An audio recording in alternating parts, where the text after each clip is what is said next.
nanga inabendera kugundi oyo waffe oyo mutalize bonola oba oyo mulabe kuba kakati ffe tugenda ne twogera nga tetuma nga recorded ne lugalwachi babakuba bendera ze yaffe fenna naye bendera yo abazudde code nabo tebakubuulira omusirikale tayogera kyalabye takubuulira abulira mukama we gwakwagaza nga abadde codinze atola bwale. That's why sometimes I have to refrain from making a refraining bwerere kati tokyali gwe oli mu center ya storm ogiri mu liiso lyayo oli mu liiso lya storm kati wuliriza nze ngamba bwe nti enkola ya Uganda ereka okutunula dynamics abantu engeri gye bamovinga engeri ekintu bwe kitambula bakirowolezemu bakinogera eddagala ne balinda nga kisajjuse ne balyoka bareactinga reaction spirit nkyamu fire brigade kikyamu kati nze ngamba bwe nti ekyo ekintu ekya 20 meter rule nekino ekintu kya flag bigende mu parliament which party is entitled to the flag and which ones are not. No, that is not flag atayina party. Balina nno kyogereramu bagambe nti buli muntu yenna akkirizibwa okukwata flag kubanga singa okwata flag kati kibooka evuga kubanga nti bayinza okubeerawo bibazudde security kyekiri kyempise code naye nga flag tuzikozesa buli lunaku amasomero gazirina abantu bavuga emmoroka tuteka mu flag waffe mu dashboard tekiri debatable oli kyagamba ekiri kodi yino flag ku pichipichi ku boda boda. Yes, it is unusual. Kanso chuli dokita kyageza ko kulaga kikino kirabe boti nti kati kitiisa kubanga guboba wamanyira flag okugikwata mu kiseera kino kikutiisa bwoba toli muwagizi wa kibiina kino ogenda kulowoozebwa nti oli naye ate wali abakungu ba gavumenti wali abakungu ba gavumenti abateka okubeera ne kafulaga emmotoka zaabwe kati alinga agamba kati ogenda kunnyonnyola otya ensonga ya flag yone eri controversial. We don't know the intention waki bano bagikoze. Ne bana abagamba mbuno temugikozesa. Ne babakuba n'obakuba. Na abagati mugikozesa kubanga naye kigende kibe nasebweko. Mu security we will not tell you nti we to decodinze enjogera eno oba for instance nti labisa kunga tumwine kunga yotegeza kinze sijja kugamba nti tetukubuulira nti denje eri mukunga etegeeza kirala fe tujja kukwata bw'okyogera nti kunga mu security kakati tukuteeke wali okutuusa nga oyogedde kye kitegeeza ennimi zonna zigenda mobilizing for the vote. Okay. Agreed. But it can also be meaning some other thing. Kakati tuli kusema page. Kati can also mean chetukugamba kikino okukunga teri atakumanyi. Ekigambo okukunga is to mobilize. Mobilize people. Ekyo kiri. Wali akigana naye mwenna mukikozesa. Mwenna mukikozesa. Gwe linda kati. Party zonna zikikozesa. Okugamba abantu bayo nti mu mobilizing. Teso akikozesa kubanga there is generational gap. Inti the language yabano is not the language of the other. Wategedde. But however there might be a hidden meaning. Katikkiro owa Buganda yajja n'ebigambo wano. Kati awezeza n'omukaaga ndowooza n'ekkumi liwera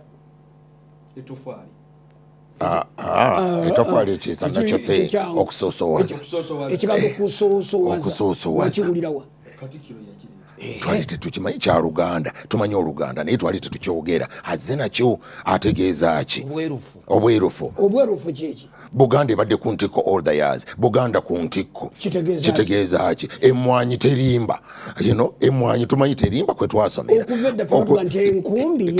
naye kati akugambye emmwanyi terimba ebyo bina kakati n'ebirala kati bw'oba ogenda okuyingirira sloganeering n'enkozesa ya codes mu bintu tuzisagira basi nako niziba concept it is a concept tute kukufuna abazidde. They have to be deciphered.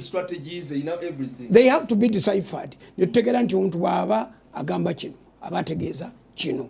Kati you can. You cannot know. Kakati nze ku ddakiika zino ntegeerera ddala abakutebendera mbamanyi. Nze tondowooza mu abo abanaakubikkirira ne nga nti nange nembaga ze gaatategedde. Kakati osobola okujjako nga gavumenti evuddeyo negamba abantu bannange bendera yeffe buli muntu yenna wadde mbukwata bendera ng'alinga balinga abakimalamu bumaziki amaanyi nebendera yakudibetingako nede ekibuuzo kati ate bwolaba bendera tebagidibetinga omuntu mu campaign ebeera debating kati okubira kyayina bendera nze mukubye kubanga nina kyemmanyi lwaki takute bendera ya party nze mukubye nina kyemmanyi era musanze mu store ng'agiina nze nina kyemmanyi kyemmukubira nze nkimanyi sijja kikugamba etteeka we lifumbira nga ligamba etteeka we ligira kubanga there will be no use of national assets ewaka during elections. campaign za US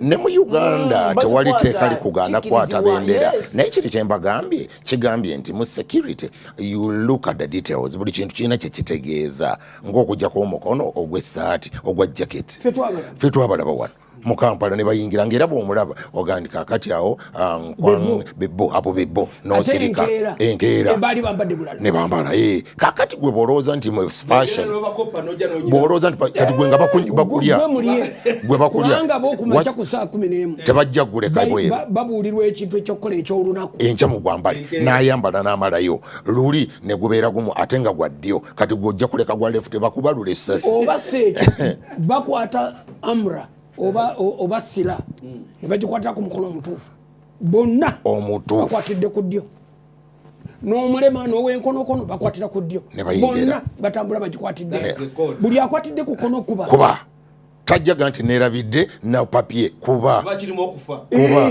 kati ogambe bamukubye essasi lyawulira mu kiro lwe twalaba pulezidenti archbishop yagamba pulezidenti your excellency nze ndaba nga ekigambo kino ekyokulonda abantu bakitutte wala bannange batukana okuyiwa omusaayi ffe tukirabanga muzannyo ffe gye tuli muzannyo kutya kakati kitiwaze mpagira archbishop yayogera mpagira aseno naye ffe tetulina nnyo kisukka waawo tuwagira ne mukuba wano ne mukuba wano ne babakuba wano tetukisinza awaawo lwaki omuzannyo guno ogw'ebyobufuzi gwo tegubeera tekiba kyangu ekityo pulezidenti amugamba nti your grace this is a very serious matter kufaana kuwona this is a matter of life and death elections n'atandika yatwala ekyadda kikaga 15 ng'ava ku kiri elections decide the destiny of a nation. The people contesting are contesting because of what they believe is right. The whole exercise is designated to direct a nation for 5 years. You cannot talk about it as if compared to Mipira. No. This is a very serious matter. Erao wetwache komya fesi twachigenda wala. Ne yali amaze tubuuli. Bote bali munga basaga. Yali amaze. Ate nno statement yakoze entuufu. Lwaki? Nali mu saalongo olunaku lumu. Omwana kyabagamba nze naguze engatto zange. And it's a Christmas. Nimugamba zaaki. Nati naguze engatto esobola okudduka, esobola okukola ki? Ninze kalulu. Nimugato geza sigale waka. N'engatto zo. Namagamba ekintu kimuzi. Siina mulimu, siina. Simanyi owulira ekyo kyamulaba ennyo. Kakati eyo engatto gy'olaba tali mu ngatto bugatto. Kati gwolowooza nti yaguze tali mu ngatto. Gwolowooza ngatto naye ayogera kirala. Tudda buzima bega naye kikulu nnyo ekintu kino kye wayogeddeko. Singa akakiiko k'ebyokulonda kafunayo kati obudde mu budget tebabawamu ssente ezo. Yatugambye babawa miliyoni kasookedde kalukatandika okuva mu mwaka gwandi kulimba n'okutuuka kakati babawa miliyoni 300 300 yazoogedde zokka zuka tekanaawo bisatu bye babawa era twabasaze tugenda nakolera bwerere. Nedda nakyo kiminimizinga kanso abantu bangi nedda kankoke ekyokulabira ku kanso gwe bino ebintu obitegeera omuntu agenda ku njiri ng'agenze kuvuma n'awulira omubuulizi ng'abuulira ebirowoozo bye ne bikola ki ne bikyuka tosaagira ku kye bayita maanyi ga kwogera wabaawo abantu abakyuka omuntu ayogedde anti akati ekizibu kyonna Apostle Charles obuzibu buli nti tuli mu kiseera kitugamba nti tuli mu election naye ate mu election mwennyini mu system owayinza okubaawo omuntu ayagala okukozesa kye bayita okulonda nga ye araalinze kusuula gavumenti mubasomesa nga kakikireze bulungi nti tugamba bwe tuti we are going for election so mobilizing akalulu mu kunoonya akalulu wayinza okubeerawo omuntu anoonya okukozesa kyanooza endala nga ye kyanoonya is to cause the government to collapse, not to change the government by a ballot. So kakati fena focus yaffe n'amagezi gaffe n'amaanyi gaffe tugateese ku kalulu naye ng'ate waliwo movement endala egamba nti mwaka gwa 78 bansomesa ekigambo nga ndi muto kibayita civic education nenkitegeera paka kakati sikyerabiranga. Civic education batusomesa bati nti bwe buvunaanyizibwa kwe kuwa omuntu obuvunaanyizibwa mu ggwanga nga gwolinamu obuvunaanyizibwa bwo nga sekinoomu nga tonnabuuza gavumenti byekoze nga tonnabuuza malala byakoze gwe ng'omuntu obuvunaanyizibwa kukola ki okuyamba eggwanga. Ekyo twakiyigira mu civic education nga nkyali muto mwaka mu 78 okitegeera ati waliwo ebintu ebimu ng'omuntu bw'ajja n'akusomesa singa okusomesa kuno weekuli sensitization zekyempisa civic education abantu baba bamusomesa obuvunaanyizibwa bwe nga ye tinvunaanyizibwa okukuuma emirembe mu ggwanga lino kubanga nange nja kubeera n'emirembe. Omwana bw'azuukuka n'ategeera nti kwogenza awo ng'asaaga gwokanze oyagala kukola fujjo naye omusirikale oyo akutte emmundu tagikwatira bwereere amangu ago omwana yadde 10 omwasolga nti kituufu. Tulina okuvaalo bassebo obudde buyise naye muwulire ebigambo bino ebintu byonna bye mulaba mu bululu abantu babiyiiya byonna ennyimba eziyiiyizibwa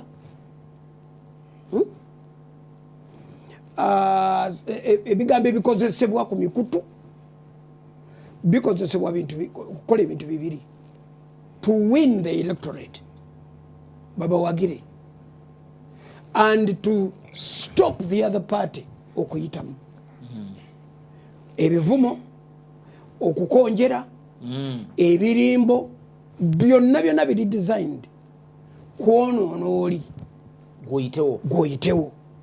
Akalulu bwe kaggwa nze we ŋŋambira electoral commission akalulu bwe kaggwa bagende mu parliament bonga bo barekomendinge lawyer waabwe bamulina agende mu parliament afayininga ensonga eno oba kale wakiri bagende mu kooti bawaabire amateeka bagaloope kubanga etteeka omuntu yenna kati omuntu omulala yenna nange nsobola kakati okugungumuka nengenda nendiwaaba okitegedde nga kyeŋŋamba nti ebintu ebimu tuleme kubirekera abantu betulowooza nti gundi ajja kikolako tebajja kikolako. Twabuuziza owekitiibwa byakagaba ekikwata ku abductions arrests abantu olwokubanga bali ku pikipiki bagenze bakola bati owa polisi n'abayimiriza nyinyi kwanini mnaendesha gari namna hii abantu mu excitement ye balimu baba banoonya provocation bagala okuprovokinga polisi bakube batwala akalulu ak'okubasaasira. How do you avoid that? Anti polisi bw'ogigamba refrain yourselves bano babayita nkoko babavuma buli kivumo kyonna ekigereka oli ayogera in their face nga bamuli mu mugongo wano bamuwa security naye nga ayogera n'abalumba kubanga ye kyalabye kati gwe abapoliisi abamuli wano tabafaako kati alaba kamera ene mutunuddemu kubanga bamaintain kamera broadcastinga erina wesindika message kati akozesa ensobi kati ebyo ebintu bitekwa kuyigirizibwa bantu myaka 3 ena nga kalulu tekannabaawo bwe tumala okuwandiisa abantu ne tutuuka mu kalulu tebaayo muntu kubaga nti gundi teyasoma gundi takwalifayinga gundi talina kino ebyo biba byayitibwako dda nga babimala dda nti kino twakigamba bweki babisomese prior kubanga Uganda yafuuka nsi yakulonda tekyalina kirala. Ekyokubiri teriyo agency nemwegaba mirimu kwenkana gavumenti kakati mu bintu by'okulonda wano. Ensimbi ezifulumidde mu bululu wano wokka tosobola na kuzibala. Tosobola. Neziteekwa okugenda ku bintu naffe bye tulabako nti bibino. Ne bw'oba okola ekintu ekyo nga bya bulijjo ng'okola kintu kyo kati ffe tumaze emyaka 23 tukola Passover. Oli alaba nga Passover olina gw'ogikolera nomugamba bubadde ki Katonda tali mu kalulu kano. Katonda si bwe tukolera akalulu ffe tubuulira njiri tusabira abantu tusabira ggwanga tusabira n'abantu ba Katonda. Ebyo ebintu by'oleese tebikola. Era singa kisoboka twalikozenga ebintu byaffe nga tetugenze na mu government kugamba permissions gundi zino clearances bitutawanya naye tewali kyakukola yenkola gye baateekawo kategerekese bulungi ako so kati twegendereze sloganeering is not a joke oli bw'aba akuteka bendera baako kyagamba lulimi lwennyini olwogera oli bw'aba aliko gwaliko kati nze nawulira abavubuka ekyambogo bulijjo mbabanyumiza ndi mu kamotoka kange nvuga nva Kireka naye twali ku koona lino eryambuka ku university ekyambogo awo ngatulira ye abokya omuliro abaali bayimba kati bwagenda okulaba nga waliwo abayitamu n'emmotoka ya gavumenti agenda bibye era kubayitako awo alinnye Nakawa nga bamukkiriza ne balebera mu luguudo kakati bwe yabanga abanyigiriza n'abanga abayitamu ne bagenda nga bagikuba bagikuba boneti ne bagikuba neno kabangali bagikuba ne bagikuba mu mbirizi navaako najjula n'ayitawo okwo katono bo ne bakomawo nga bajja bayimba nga tebamufaanako nga basindika busindisi muziki gwabwe n'akomawo reverse oba yakuba 15 babiri naye we yabakomerawo bwati kati ate nze nali tuyisiŋŋanya bwe tuti nga nze ngenda mu maaso nze nenengerera mu kalabirwamu nga bayoola abantu abagudde bawandagala teyayimira yamala okubakoona bwati ate naava emabega ate nagenda kati alina ate okubayitamu omulundi omulala balinga bijinji kakati omwoyo ogwo gw'okukyamusa abantu kubanga oli ayimba agamba nti yeyabookya omuliro nga bw'agamba mwe mwabookya omuliro nga bamusongamu engalo gw'owulira kigambo olowooza baani abamwokya agamba babookyabaana b'ekicywamba kati owulira mu mulembe ogwo Kicywamba yali nnyo waggulu nga bagamba nti kati nga balina abantu babookya anyway kati olabanga wabeerawo omwoyo omulala okusoma those volatile very very dangerous situations ne muzimanaginga mu mateeka ne mukuzitegekera obudde nga bukyali kikulu nnyo naye akalulu kano Dr. kali kabeddemu ebintu ebyewuunyisa nina candidate omu natunulidde emmotoka ezimu ku mmotoka ze nga kulinga okuliko gy'amaazi natunudde waggulu nendaba equipment naye nga bagikavalinze ng'eringa gyama nenga nti a private person yadde ali mu kalulu nga equipment ng'eri waggulu I'm like atadde waggulu nengamba naye saasobodde kusembeera nnyo ne bwe tunaakoma okusanda enja kuba ntegedde ebula eddakiika 2 tuve wano kati tuggulirewo abantu batuulize naye ebintu nga bibiri nga tetunagenda opinion polls za 2nd January zafulumye opinion polls eziddako zijja kufuluma nga 9 abazikoze boyagala okumanya kubanga authenticity ne credibility tugitwala depending on the source. Kati Uganda's law enforcement says citizens must receive permission from the Ministry of Justice and Constitutional Affairs before using the flag. The flag cannot be hung casually or left outdoors overnight or in the rain, and it must be properly lowered, stored, and treated with dignity at all times. Nali mu scout. Uncle Paul Waswa yava okuweereza kibayita flag. Flag is saluted. Botunira flag ebeera represent. wali muzave eri oba musikaut muzaveri yali Uganda n'omukosa lwe Masaka lutegeera. So bw'okitunuulira the handling a flag. Gavumenti bwe yakola ebitongole bya gavumenti bwe byaadoptinga enkola ya Baden Powell ey'obusikautu, abakatoliki nabo ne bakola ekitongole be bayita abazaveeri. Kiri within abasevensi nabo balina bagituyigiriza kakati bulungi nnyo kubanga bw'ogamba nti wali mu sikautu, abasikautu basalutinga na kkono ate abazaveeri bo basalutinga na ddyo n'ennyambala ne uniform nazo zikyuka. Kakati abasajja alibo badde obuuza babayita Research World International Limited egamba as of 2nd January 2026 Yoweri Museveni ali ku 77%. Robert Kyagulanyi S nga NUP ali ku 20%. Mugisha Muntu yayise kwate ku Mafaabi kati yawezeza 1%. Irigori. Nandala Mafaabi ali ku 0.07. Abalabo n'abasigaddewo bagabana 1.3 esigaddewo. President Museveni kana kaluba agenda baba akawangudde ajja kawangulira ku 70% wakati between 60 67 to 70. Owadeyo owayiyo ayide yaba nomufu ajja kawangulira ku meka kaso ogambye nti bwaba wakuwangula eyo gikoledde kuki zeno kakati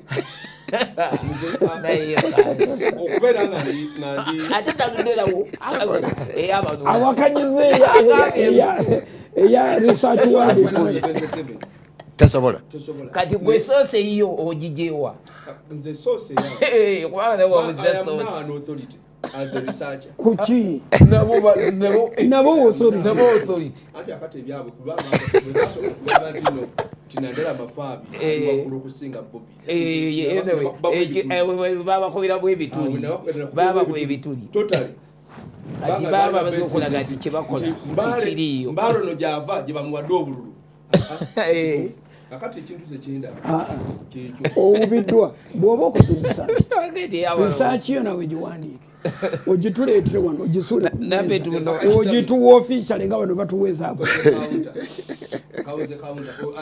bw'aba wakuwangula kyogambye 65 linda katono kiri bw'aba wakuwangula oba ajja kuwangulira agenda kuwangula 65 ku 7 naye tasukka 7 kuba bano bagamba 77 kiba kigenze wano abakawangudde nnyo okukawangula agenda kawangula ne 70 nze bwe mulaba yesiiringi anti kakati ogerereza kuki gwogerereza kuki ntunulidde different districts ne representations avuddeyo nga bali unopposed bangi the numbers ziri waggulu eri ebbali bwe bati ekyo kyekimu ku signals ezikulaga kibanga abali tetulinayo wa opposition ngali ano ye mukulu Lwemba agambye nti polls nzibu nnyo mukulu Lwemba agamba polls nzibu nnyo sebo kubanga gye bazikolera teri amanyiyo kale kakati Kayola basi ya Uganda yavuze negende South Africa yatuuse 13,700 miles netuuka yo test yennyini ya report zatege nuku gye bayita road test eyo kakati road test yennyini proper ekyo tukisanyukidde nnyo akasembayo ke kano kano kwange nze nemulugunyiza ensi eno obubi bwayo ne bunneewuunyisa omuzanyi wa Arsenal gwe bayita Jesus Gabriel Jesus yabadde ateebye egoolo n'ajjako omujoozi ogw'okungulu bw'ajjako omujoozi ne gubikkula ekigambo ekiga nti I belong to Jesus. Kakati ekyamuweesezza kaadi kujjako muki mujoozi kubanga ekyo kizira sirowooza oba mukitegedde yajjako jazz ey'okungulu nga bazanya ne Aston Villa n'aliviiringa ekigambo ekigamba nti I belong to Jesus. Naye Mo Salah kakati abamu bagambye nti ye ekyamuweesezza kakaadi akayero si just kujjako mujoozi naye kulaga kiri ekyeddiini si batuufu aboogedde batyo.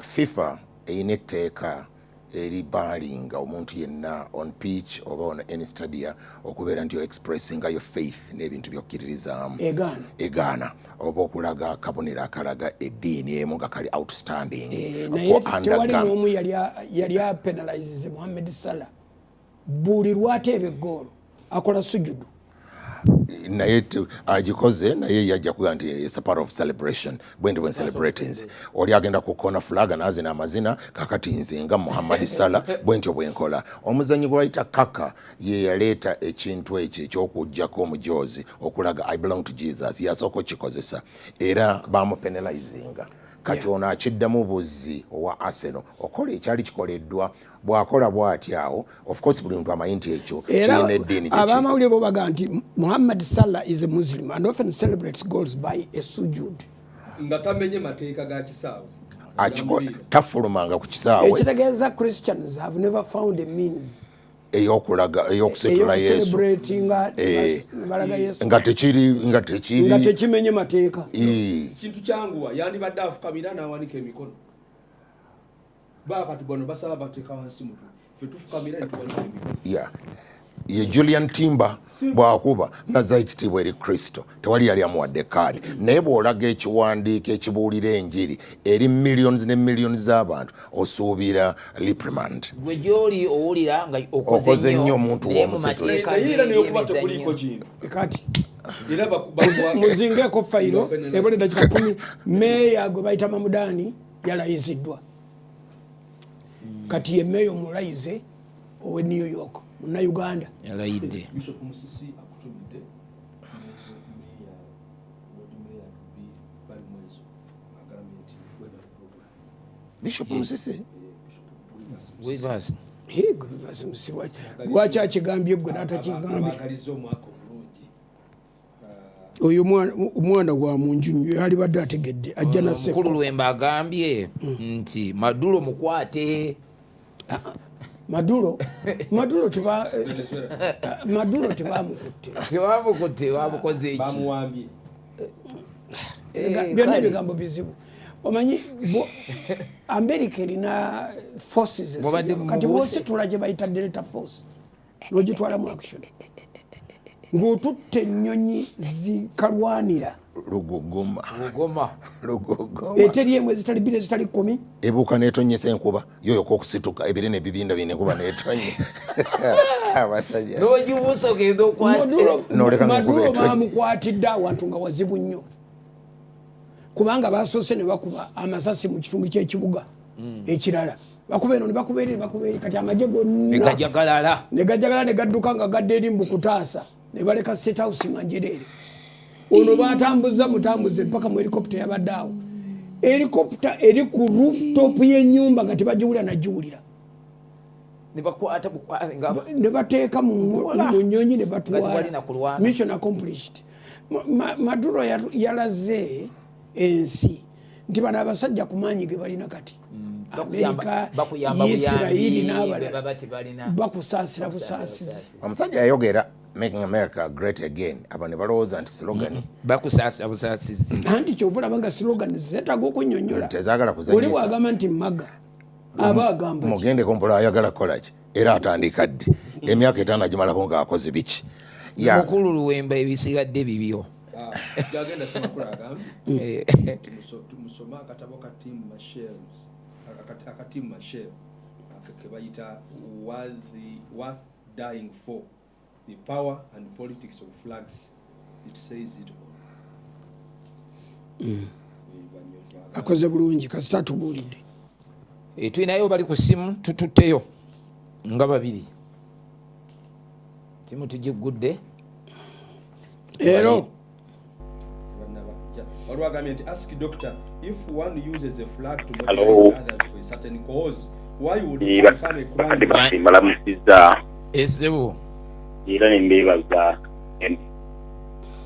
nzikupesa kwa Mukama Gideon wadde mubeera yogera mangu sebo nina akantu kenzijukidde kemutayogeddeko enkola ey'obuuma obugenda okweyambisibwa mu kulonda wandibaddewo enkola enkadde neyo enkola empya gye baleese.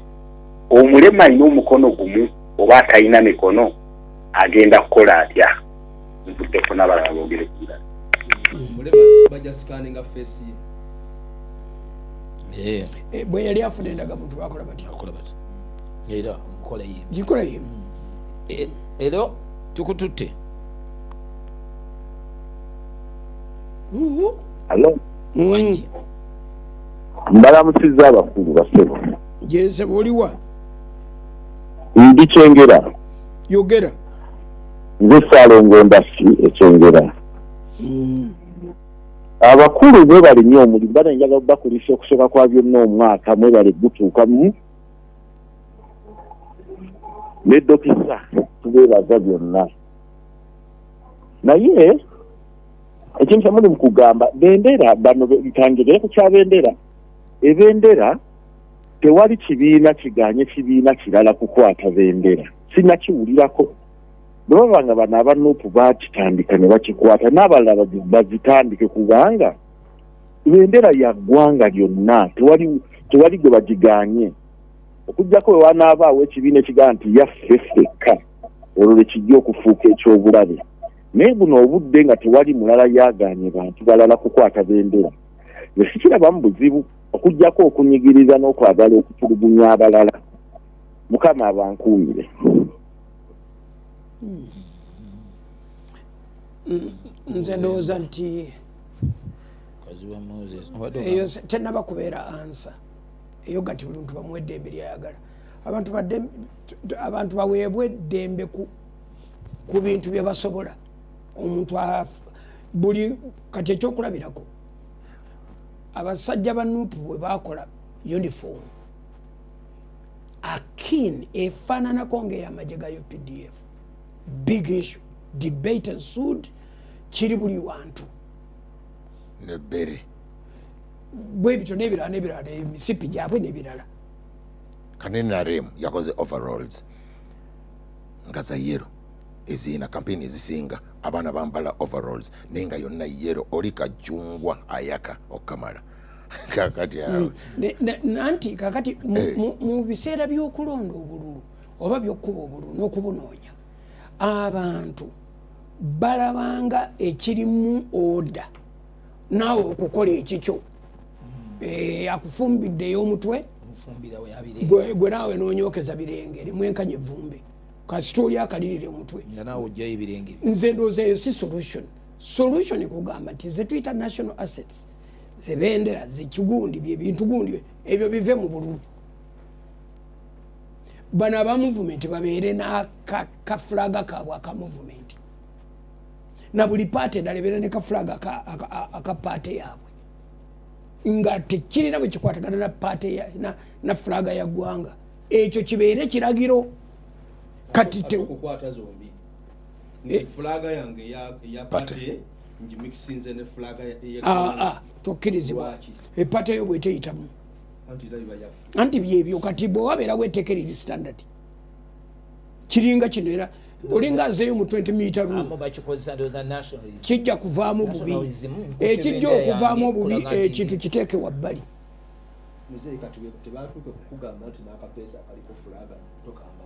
sigaana tujja kubuleka kubanga tubugula sente zaffe mutwalo ku 2,345 tujja buleka nze point yange egamba nti there should be some assets nga zo teziri accessible nga zirina a national setting eyo nti nga kuliko restrictions.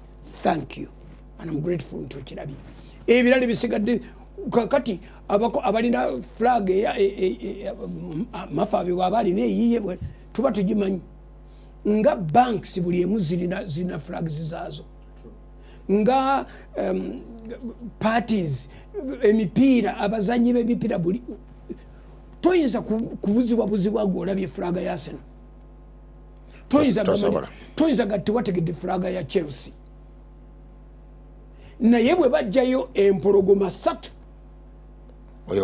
oyo bungereza national team ogenda mpola bwe bajjayo dragon oyo Wales ogirabira ono gati eno eri national ka respect yako kasigala oyo Bufaransa kasita olaba enkoko ngoba nti oyo Bufaransa nkoko ewedde emirimu todda mu kutawaana waliwo abalina bear otegedde abalina eddubu mu kibalekere tebakuganye ku expressinga naye tussemu ekitiibwa national assets ezo nze kyeŋŋamba ekyokugamba nti buli tewali aganye munne tewali akkiriza munne ekigambo kiteekwa kuba tewali akkiriza munne kubanga nze ndaba abantu bano abalinnye waggulu ku miti ate nalabye ku kizimbe ku nnyumba y'omukama nga bagiteeseeko fulaga waggulu omukama wa owa Tooro omukama yani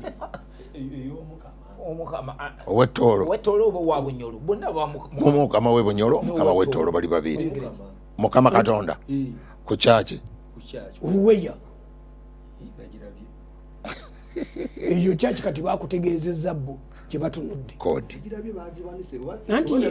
bwe baba bakikoze era kyazze kakati kubanga waliwo kereziya yeterina fulaga kereziya erina fulaga nungi nnyo ya white erimu n'ebisumuluzo bya papa nga si AI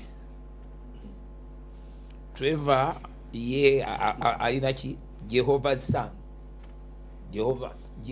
mutabani wa Jehova akuweereza ambasada nga akugamba ye baali bamubonerezaako oli ekyamubonereza kujjako so si kulaga warding eno naye okugijjako kyekikulu oli owa Chelsea ye abadde akikola naye nga tajjangako gundi so tebamuwanga kaadi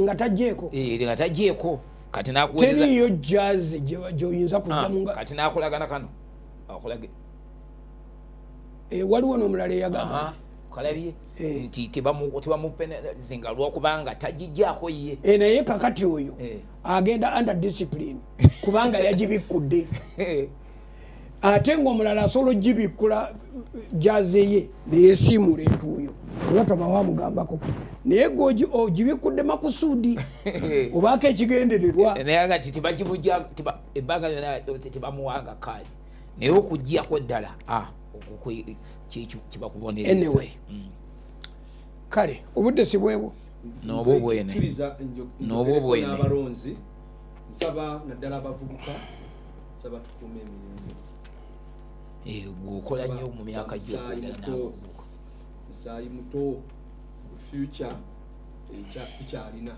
you see we have age advantage kyotafunye leero osobola kifuna omwaka ogujja osobola okifuna emyaka 5 you shouldn't be in there tewali kikutwala kubeera nga ebintu bya kupapa kyotafunye wazalibwa mwaka ki ngwe